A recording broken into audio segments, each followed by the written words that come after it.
जय यीशु की। मैं हूं प्रियंका डामोर और आप देख रहे हैं रेडियो वर्तास एशिया की हिंदी सर्विस। कलीसिया समाचार में आप सभी का स्वागत है। कलीसिया समाचारों में प्रमुख है,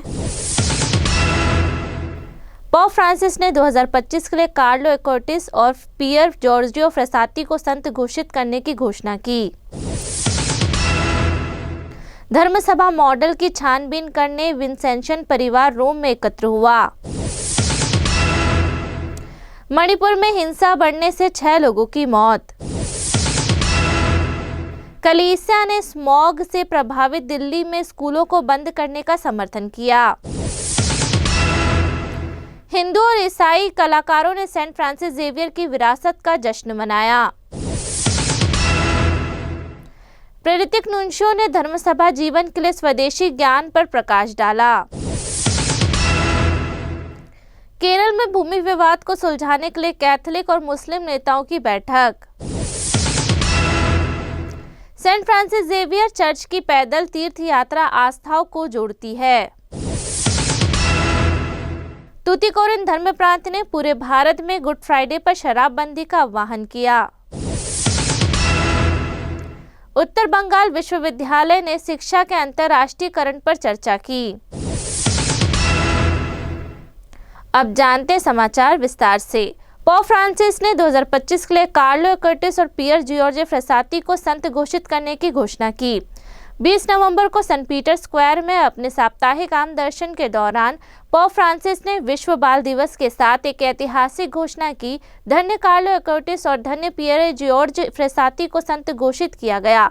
अपनी जीवंत आस्था और पवित्रता के प्रति प्रतिबद्धता के लिए प्रसिद्ध इन 2 युवा कैथोलिकों को 2025 में प्रमुख जयंती कार्यक्रमों के दौरान आधिकारिक तौर पर संत घोषित किया जाएगा। वेटिकन के प्रवक्ता मटाओ ब्रूनी के अनुसार कार्लो एकर्टिस को संत घोषित किया जाना चर्च की किशोरों और जयंती के दौरान होगा, जो 25 से 27 अप्रैल 2025 तक निर्धारित है। सेंट पीटर स्क्वायर में रविवार 27 अप्रैल को सुबह 10:30 बजे संत घोषित करने की पवित्र मिस्सा निर्धारित है। पियर जियोर्जे फ्रेसाती का संत घोषित होना इस साल के आखिरी में 28 जुलाई से 3 अगस्त 2025 तक युवाओं की जयंती के दौरान होगा। दोनों ही आयोजनों में 1000 तीर्थयात्रियों के रोम आने की उम्मीद है। धर्मसभा मॉडल की छानबीन करने विंसेंशन परिवार रोम में एकत्र हुआ।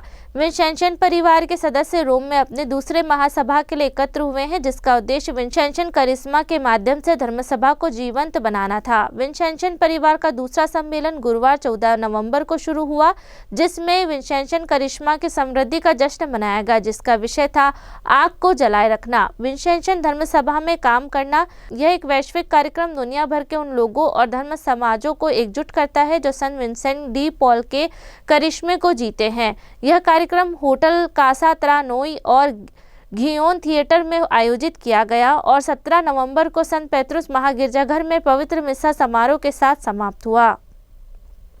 मणिपुर में हिंसा बढ़ने से 6 लोगों की मौत। संघर्षग्रस्त मणिपुर राज्य में आदिवासी ईसाइयों और मैतेई हिंदुओं के बीच जातीय हिंसा बढ़ने के कारण महिलाओं और बच्चों के 6 शव बरामद किए गए हैं। चर्च के नेताओं का कहना है कि पिछले 3 दिनों में विधायकों के घरों सहित कई चर्चों और घरों में आग लगा दी गई। पूर्वोत्तर क्षेत्र के संकटग्रस्त राज्य में स्थित एक चर्च के नेता ने कहा, हम एक भयानक स्थिति में रह रहे हैं, हमारे जीवन और संपत्ति की कोई गारंटी नहीं है। नेता, जो सुरक्षा चिंताओं के कारण नाम नहीं बताना चाहते थे, ने 18 नवंबर को बताया कि पूरा राज्य अघोषित आपातकाल के अधीन था और लोग अपने घरों से बाहर निकलने से डर रहे थे।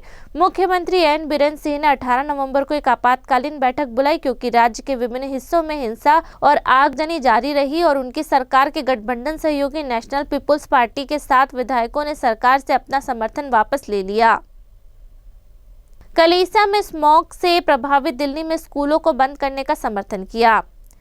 एक चर्च अधिकारी ने दिल्ली में अधिकारियों द्वारा 18 नवंबर से स्कूलों को ऑनलाइन कक्षाओं में बदलने के निर्णय का स्वागत किया है, क्योंकि सर्दी के मौसम में वायु प्रदूषण अपने खतरनाक स्तर पर पहुंच गया है। भारत के प्रदूषण नियंत्रण प्राधिकरण ने कहा कि राष्ट्रीय राजधानी क्षेत्र का 24 घंटे का वायु गुणवत्ता सूचकांक 484 था, जिसे गंभीर प्लस के रूप में वर्गीकृत किया गया था। बिगड़ते जहरीले स्मोक ने विश्व स्वास्थ्य संगठन द्वारा अनुशंसित दैनिक अधिकतम से 60 गुना अधिक वृद्धि की। दिल्ली के मुख्यमंत्री आतिशी ने 17 नवंबर को देर से एक बयान में कहा, कक्षा 10वीं और 12वीं को छोड़कर सभी छात्रों के लिए शारीरिक कक्षाएं बंद कर दी जाएगी। हालांकि भारत के सर्वोच्च न्यायालय ने 18 नवंबर को खराब होती वायु गुणवत्ता के कारण कक्षा 10वीं और 12वीं को बंद करने का आदेश दिया। अदालत ने प्रदूषण निवारण उपायों को लागू करने में देरी के लिए दिल्ली सरकार और वायु गुणवत्ता प्रबंधन आयोग से सवाल किया। हिंदू और ईसाई कलाकारों ने सेंट फ्रांसिस जेवियर की विरासत का जश्न मनाया। पश्चिमी भारत में गोवा और दमन के आर्चबिशप कार्डिनल फिलिप नेरी फेराउ ने जेसुइट मिशनरी के अवशेषों के आगामी दशकीय प्रदर्शनी के हिस्से के रूप में सेंट फ्रांसिस जेवियर के सम्मान में एक कला प्रदर्शनी खोली है। इस प्रदर्शनी में 62 ईसाई और हिंदू कलाकारों की कृतियां प्रदर्शित की गई है और 16वीं शताब्दी में एशिया भर में धर्म प्रचार के लिए काम करने वाले संत की विरासत को दर्शाया गया है। यह प्रदर्शनी 17 नवम्बर को औपनिवेशिक पुर्तगाल की राजधानी ओल्ड गोवा में खोली गई। कार्डिनल फेराउ ने कहा कि विभिन्न पथों के लोगों के द्वारा पवित्र और धर्मनिरपेक्ष कला की प्रदर्शनियों ने सांस्कृतिक और राजनीतिक कैनवास के रूप में काम किया। इसका उद्देश्य पूर्वी पुर्तगाल उपनिवेश में धार्मिक सहिष्णुता और सद्भाव को प्रस्तुत करना था। फुटप्रिंट ऑफ होप प्रदर्शनी ओल्ड गोवा में 17वीं शताब्दी के सेंट जॉन ऑफ गॉड के पुनर्स्थापित कॉन्वेंट में आयोजित की जा रही है। प्रेरित नुनशो ने धर्मसभा जीवन के लिए स्वदेशी ज्ञान पर प्रकाश डाला। भारत और नेपाल के प्रेरित नुनशो आर्चबिशप लियोपोल्डो गिरेली ने स्वदेशी समुदाय के गहन ज्ञान और स्थायी मूल्यों पर प्रकाश डाला। उन्हें समकालीन समाजों के लिए अनुकरणीय मॉडल कहा। 10 से 16 नवंबर तक नेपाल के काठमांडू में national conference and resource centre में आयोजित एशिया चर्च में धर्मसभा और स्वदेशी जीवन परंपराओं का जश्न मनाने पर एशिया फोरम में बोलते हुए आर्चबिशप गिरेली ने आज की तेजी से विकसित हो रही दुनिया में सद्भाव, स्थिरता और आध्यात्मिक गहराई को बढ़ावा देने में स्वदेशी परंपराओं की प्रासंगिकता को रेखांकित किया। नेपाल में सर्किल ऑफ सेक्रेड राइस द्वारा आयोजित फोरम ने अधिक समावेशी, टिकाऊ और आध्यात्मिक रूप से समृद्ध दुनिया को आकार देने में आदिवासी परंपराओं के महत्व पर प्रकाश डाला। केरल में भूमि विवाद को सुलझाने के लिए कैथोलिक और मुस्लिम नेताओं की बैठक। केरल राज्य में कैथोलिक बिशप और मुस्लिम नेताओं ने एक मुस्लिम चैरिटी की भूमि के एक टुकड़े पर दावे को निपटाने के तरीके पर चर्चा की है, जिसके कारण 600 से अधिक परिवारों को बेदखल किए जाने का खतरा है, जिनमें से अधिकांश कैथोलिक है। केरल क्षेत्र के लैटिन कैथोलिक बिशप परिषद के अध्यक्ष बिशप वर्गीस चलक्कल ने कहा, हमें खुशी है कि शीर्ष मुस्लिम नेताओं ने पीड़ित परिवारों के साथ एकजुटता व्यक्त की है। अपनी वार्षिक बैठक के बाद केरल के सभी 12 लैटिन रीति धर्म प्रांतों के बिशपों ने 18 नवंबर को कोची के वेरापोली आर्चडायसिस मुख्यालय में मुस्लिम नेताओं से मुलाकात की। केरल समुदाय की एक धर्मनिरपेक्ष राजनीति पार्टी इंडियन यूनियन मुस्लिम लीग के नेताओं ने मुसलमानों का प्रतिनिधित्व किया। बिशप वर्गीस ने 20 नवंबर को बताया कि मुस्लिम नेताओं ने इस मुद्दे को कानूनी रूप से सुलझाने के लिए हर संभव प्रयास करने पर सहमति व्यक्त की है।